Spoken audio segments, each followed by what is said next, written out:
14:11. This kind of repeats something which was said before.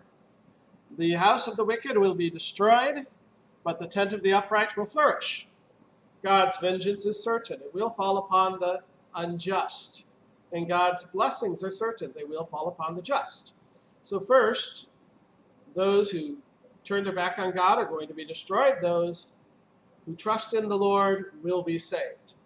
But more than that, and we've discussed this before, when you train up your children and those who follow after you, those who take over your business, when you train them up in things which are wicked, that leads to their having destruction. And it doesn't lead to them loving you. It doesn't lead to them appreciating you. Yeah, sure, you gave that person in business an illegal leg up, but now he's got to worry about the cops and he's got to worry about the tax collectors. The kids, they've been brought up to seek after their own self-gain, just like you sought after your own self-interest, rather than putting their interests above your own. So why would they appreciate you? You're dead and gone. You're not benefiting them anymore. There's no reason to continue loving you, to continue honoring and respecting you. So the house of the wicked, from even a mortal, temporal perspective, it also gets torn down, and it's left despised. But for those who bring up their children in God, who bring them up in love and nurture, who are generous and who build a foundation that lasts, that continues to 1,000 generations. Let's go to verse 12. There is a way that seems right to a man, but in the end it leads to death.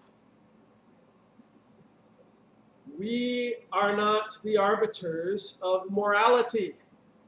That was the sin of Adam and Eve. They wished to become the arbiters of what was good. We don't know enough. But often we look at things and we say, hey, this is the way to do things, even though it goes against what God instructed us. So, Nike, just do it. Well, just do it can certainly lead to death. Or, we should test out marriage before we do marriage. We should make sure that it's going to work, because it doesn't work for a lot of people. Well, that leads to marriage failure. And I can point to the percentages. I didn't need to, because I can point to Scripture, and it's more certain. I can point to the percentages. It leads to death. And you can continue going on with these ideas. It seems right at the moment to eat the whole cake. Doesn't seem right later, because that leads to death. Okay, 13. Even in laughter the heart may ache, and joy may end in grief. We are in a world of sin. We are in a world where we have simultaneously sinners and saints, where God dwells with us and Satan prowls about us. So there are good things. God created a wonderful world, and it was meant to bring great joy and happiness. But there's sad things. The saying goes, the moment you are born, you begin dying. When a man marries his wife and they leave their families, it's great joy for the families that they're together, that they have this wonderful, beautiful thing that God has given them. There's also sorrow. They're not all the time with them anymore. So in this world, there's going to be this bittersweetness. There's always sin trying to enter in and corrupt what is good. In the next world, that won't happen. But we shouldn't be surprised that we don't have utopia here. There's sin, so there can't be utopia. And those who try to set up systems which have no sorrow, no pain, they're lying. They're doing foolishness. In every joyful thing, there is also sorrow.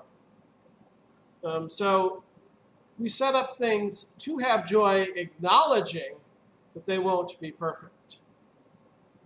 14. The faithless will be fully repaid for their ways, and the good man rewarded for his. This is speaking to the end times, to the reality of what is going to occur and what does occur when God finally acts. Okay, what's going to occur if you do evil? You will have the result of death and punishment. eternity in hell. If by Christ you are made good, then the deeds that you do here by Christ are good. And God rewards what's good. He always does. He's certain in his reward. You may not be receiving all of those rewards now. In fact, I guarantee you're not. Some of them you will receive now. But what is to come is far better, and you're gonna be rewarded in manners that go far beyond your desires, your wants, or what you even thought possible.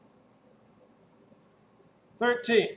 A simple man believes anything, but a prudent man gives thought to his steps. Credulity is not a good thing, because we're in a sinful world. We're in a world which does speak untruth. The ways of men which seem right, they try to present them to you as right. So I mentioned evolution earlier. Well, evolution is something which many people believe. They don't look at it. They don't analyze what's occurring. Superstitions are the same way. Ghost hunting.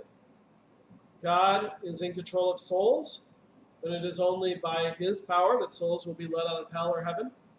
So if you're dealing with the credulity of those who are attempting to talk to the dead or bring up the dead, I think you need to analyze that more. That is foolishness. You're believing anything. Same goes with the products which say, hey, we're the best, we're the greatest, buy two, get one free. No, what you're really doing is buying three for the price that's given, right?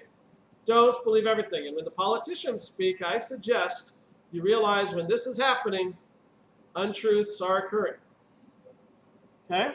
So the prudent man says, okay, I have been given this information. Let me see whether it matches up with what God has said. Let me see whether it matches up with my experiences in life. 16. A wise man fears the Lord and shuns evil, but a fool is hot-headed and reckless. Think before you speak. Look before you jump. Or look before you leap, I think is how it goes. Go to God before you make big decisions. You know that God has given wisdom, and that wisdom is, first of all, so that we have eternity. There's also wisdom for the daily life.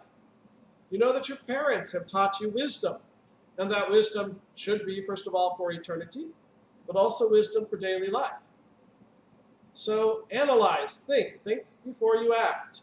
There are situations you can't think, war, things of that nature, emergencies, but in most situations, you can take a moment, say, is this a good way to do things or not? Will this result in good for my neighbor and good for me? Is this something that pleases God or not? If you're a fool, you just run it in, just go do it. Let's get her done. And then you end up stubbing your toe. Right, we're going to stop there. Next time we'll start at verse 17 of chapter 14.